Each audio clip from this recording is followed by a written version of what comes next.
So I have a question about ethics and public health leadership. So the report states that the ethical aspects of harm reduction have been largely left out when it comes to tobacco control. As a physician and public health leader yourself, you would agree that ethics needs to be central in the consideration of the inclusion of tobacco harm reduction in tobacco control. The question is, how can ethics support tobacco harm reduction through no smoke, less harm? Thank you very much for posing that question. I think that it's obvious, I mean, at least in Sweden, that the health agencies in Sweden are basically run by the World Health Organization. They're not run by the Swedish government, because they have different opinions when it comes to harm reduction. You know, we are all talking about harm reduction. We're saying that snus is much better for you than, it's a dependence, obviously, but it's much better for you than smoking cigarettes. You don't get cancer from snus. You don't get cancer from nicotine. But if you ask my colleagues, the doctors in Sweden, or in Romania, or in Greece, they would tell you that you probably get cancer from nicotine.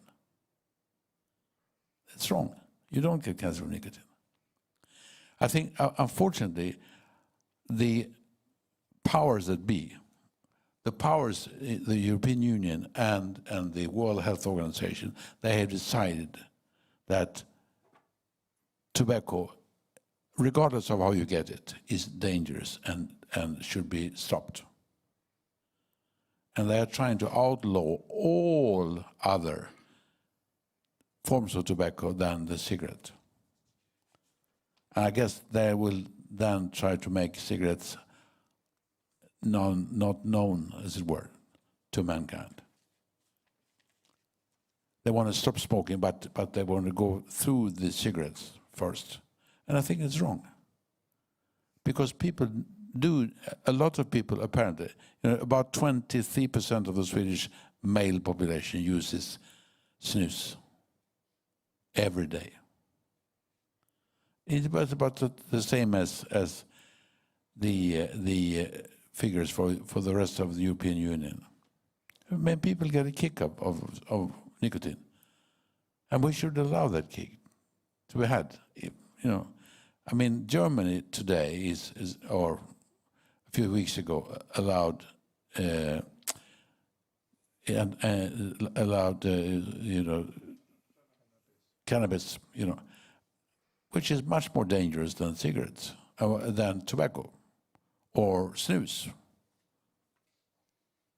And you know,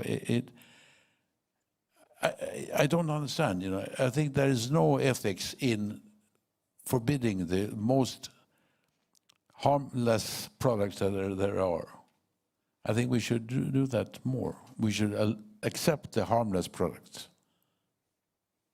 and get the governments of the world and the World Health Organization and the European Union to understand that. That's our task.